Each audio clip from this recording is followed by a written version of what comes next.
हुआ है, उसके हक अधिकार खत्म हो गए हैं, स्कॉलरशिप है बच्चों की वो रोकी जा रही है, तो ऐसे में किस तरीके से फिर आगे बढ़ा जाए? आप एक पत्रकार के रूप में बहुत सही मूल्यांकन कर रहे हैं उत्तर प्रदेश की जो हमारा जाति व्यवस्था है और सरकार का जो एक हनक है या सरकार की दबंगता है।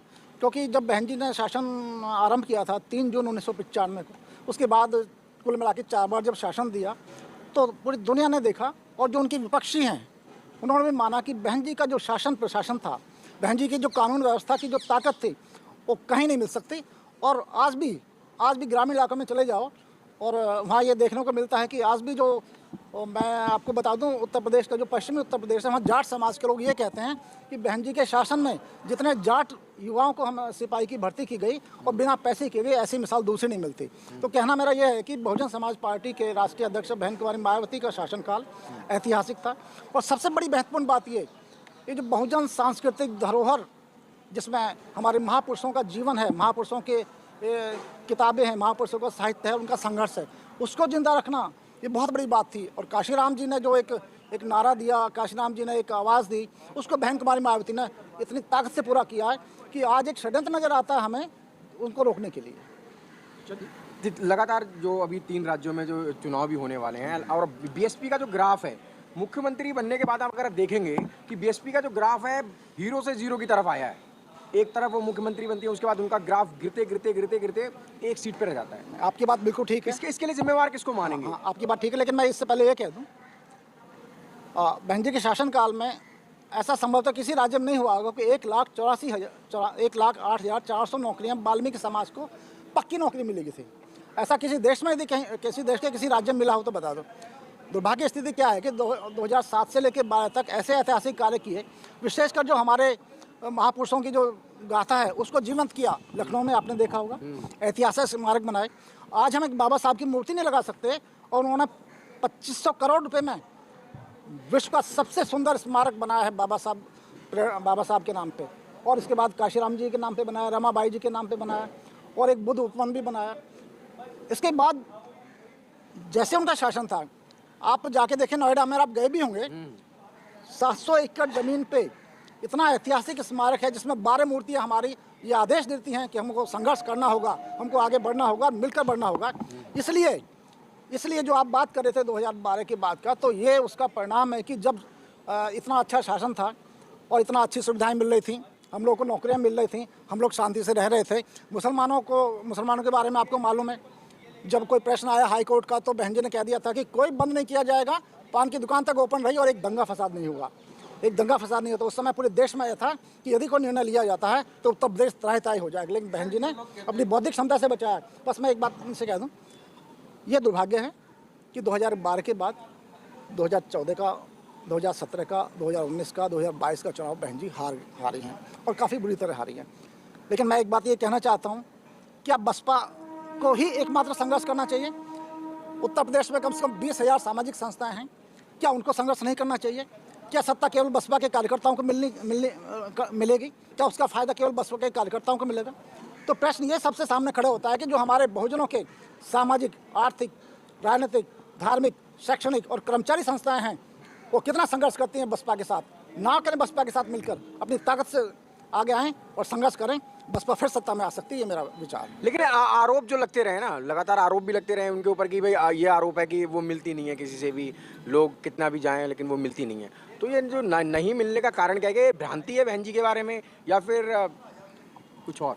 देखिए, इसके बारे में मैं कभी कार्यालय गया नहीं, लेकिन जो कार्यालय जाते हैं और जो वहाँ पे जब भी मीटिंग होती है, 5,000 लोग बहन जी के बुलावे पे, जैसे उत्तर प्रदेश की मीटिंग होगी तो 5,000 लोग बुलाए जाते हैं, 5,000 लोगों का सम्मेलन वहाँ पे किया जाता है। उनका इतना बड़ा सम्मेलन कक्ष है, चाहे उनका कार्यालय हो चाहे उनका निवास स्थान हो। अभी वो दिल्ली आए हुए हैं, दिल्ली में उन्होंने जितने भी राज्य हैं सबके पदाधिकारियों से, चाहे 5,000 हो, 1,000 हो, 2,000, सबसे मुलाकात करती हैं, बात करती हैं, सुनती हैं, लेकिन वो अपनी पार्टी के लोगों से मिलती हैं। एक बात बहुत स्पष्ट है, वो कभी किसी मंच पर नहीं जाते हैं। और एक बात और मैं बता दूं आपको, और आपकी जानकारी में भी है, बहुजन समाज पार्टी के राष्ट्रीय अध्यक्ष ही एकमात्र ऐसे नेता हैं जो मंदिर, मस्जिद, गुरुद्वारा कभी नहीं जाती हैं। उनके लिए सब बराबर हैं, सबका सम्मान है, लेकिन वो ऐसी जगह नहीं जाती हैं। इसलिए नहीं जाती हैं कि अपनी धर्मनिरपेक्ष जो छवि है उसको ठीक रखना चाहती हैं। कल को ये भी आरोप लगेगा कि आप वाल्मीकि मंदिर नहीं गए, कल आप साईं मंदिर नहीं गए, कल आप बाबा जी के मंदिर नहीं गए, कल वहाँ मंदिर नहीं गए। तो इन चीज़ों से अलग एकमात्र, नहीं तो आप उत्तर प्रदेश की राजनीति में देख लीजिए, अखिलेश जी कहाँ जाते हैं, अखिलेश जी कहाँ जाते हैं आपको मालूम है, और राजभर जी कहाँ से कहाँ जाते हैं और कहाँ से कहाँ पहुँच गए आपको सबको मालूम है। विचारधारा की बात आएगी तो बहन जी से बड़ी विचारधारा, बहन जी से बड़ी राजनेता कोई नहीं है देश में जो विचारधारा पर टिक के काम कर रही हैं। एक भी उदाहरण यदि आपको मिले कि किसी मंदिर में जाते हैं, किसी गुरुद्वारा में जाते हैं, अपनी वोट के लिए जाते हैं, नहीं, वो अपने स्वाभिमान, सम्मान और सुरक्षा। और केवल बसपा की बात नहीं है, उत्तर प्रदेश के 22 करोड़ लोगों की बात है स्वाभिमान, सम्मान, सुरक्षा की। वो लड़ाई देखो मिलकर लड़नी होगी। एक बात मैं बस ये कहना चाहूँ। लेकिन अभी 3 राज्यों में इलेक्शन भी है, क्या बीएसपी कितना, आप एक राजनीतिक विशेषज्ञ हैं? 3 राज्यों में विश्लेषण, मैंने विश्लेषण बनाए भी हैं, इलेक्शन है। और राजस्थान, मध्य प्रदेश, छत्तीसगढ़, ये तो हैं हमारे उत्तर भारत में। और एक है तेलंगाना। तेलंगाना में मिस्टर आर एस परवीन इतनी ताकत लगा रहे हैं, सोशल मीडिया भरा हुआ है उनके कार्यों से। अब ये बाढ़ का इशू आया था, सबसे पहले और एकमात्र ऐसे नेता थे जो बाढ़ पीड़ितों के साथ खड़े हुए और उन्होंने ऐलान किया कि मुख्यमंत्री को वहाँ आना चाहिए और मुआवजा देना चाहिए। 3 राज्य देखिए बहुत महत्वपूर्ण है बसपा के लिए। आप पत्रकार हैं सब, आप अच्छे से समझते हैं। राजस्थान में बसपा के पास 6 विधायक तक रहे हैं, 2008 में रहे हैं, 2000 जो पिछला कार्यकाल रहा 2018 में। दुर्भाग्यपूर्ण वश ये रहा कि वो सारे कांग्रेस ने हड़प लिए। और देखिए विडंबना देखिए, बसपा उनको समर्थन करती है और स्वेच्छा से समर्थन करती हैं, खुला समर्थन करती हैं, उसके बावजूद भी कांग्रेस ऐसा कारनामा करती है, उसके विधायकों को हड़प लेती है। तो इसको क्या कहेंगे आप?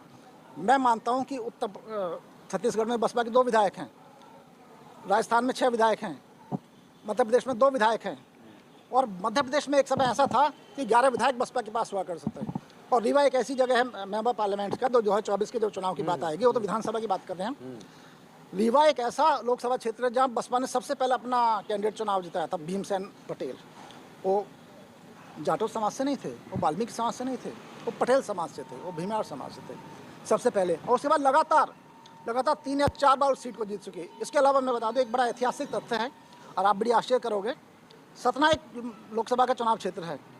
एक समय इतना ताकत था बसपा का कि 32 वर्षीय बाबूलाल कुशवाहा ने, उनके वो चुनाव होता वहाँ पे लोकसभा उपचुनाव जो है लोकसभा का, तो उसमें एक तरफ कांग्रेस की तरफ से अर्जुन सिंह जो केंद्रीय मंत्री रहा करते थे, बहुत बड़े नेता थे, राजा परिवार से आते थे, और दूसरी तरफ वीरेंद्र कुमार सकलेचा जो मुख्यमंत्री भी रहे थे और जो भाजपा से थे। दोनों चुनाव लड़ते हैं और उसके सामने बसपा ने केवल 32 वर्षीय युवक सुखलाल कुशवाहा को चुनाव मैदान उतारा था। और आप आश्चर्य करोगे, वो 32 वर्ष का अनजान आदमी बसपा के टिकट पे 65,000 वोटों से जीतता है। ऐसी क्रांति बसपा ही कर सकती है। लेकिन सर जिस मध्य प्रदेश की आप बात कर रहे हैं वहीं फूल सिंह बरैया की बर्बादी का भी कारण नहीं, ये गलत है। कभी लोग आरोप तो लगा रहे हैं कि फूल सिंह बरैया नेता थे, आने वाले मुख्यमंत्री थे मध्य प्रदेश। आज जो कांग्रेस में जा चुके हैं वो, अब उनके बारे में चर्चा मैं तो नहीं करूंगा। अब वो कांग्रेस में मुख्यमंत्री बने, अपनी ताकत दिखाएं।